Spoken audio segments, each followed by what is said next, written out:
ఆందోళనలకు కేంద్రానిదే పూర్తి బాధ్యతని తెలుగుదేశం ఎంపీ నామా నాగేశ్వరరావు అన్నారు. తానే ప్రభుత్వం అన్నట్లుగా దిగ్విజయ్ వ్యవహరించడం విచిత్రంగా ఉందన్నారు. హైదరాబాద్ సహా రాష్ట్రంలోని తెలుగు వాళ్ల రక్షణకు తెలుగుదేశం అన్ని విధాలా అండగా ఉంటుందని తెలిపారు. ఎవరు అసలు యాక్చువల్ గా ఆయన ఏమన్నా ఇప్పుడు ఏ గవర్నమెంట్ నుండి మాట్లాడుతున్నాడు?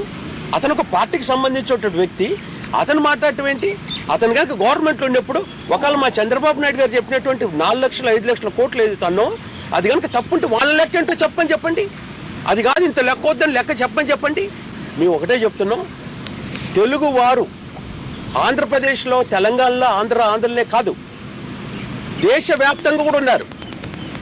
దేశవ్యాప్తంగా కాదు మొత్తం ప్రపంచవ్యాప్తంగా ఉన్నారు. ఇవాళ ఉద్యోగాలు చేసుకునే వాళ్ళకి ఆ విధంగా అడ్డగోలుగా రెచ్చగొట్టి కావాలని చెప్పి అతని ఎజెండా ఏంటో అర్థం కావట్లేదు. అసలు కేసీఆర్ తెలంగాణ నుంచి పోవాల్సిన అవసరం వస్తుంది. అసలు ముందు అతను ఏదో విజయనగరం ఎక్కడో అని చెప్పి కొంత బయటకు వచ్చింది. అక్కడ నుంచి ఇప్పుడు అతను ఈ విధంగా మాట్లాడి కావాలని చెప్పి ప్రాబ్లమ్స్ క్రియేట్ చేయడం కరెక్ట్ కాదు.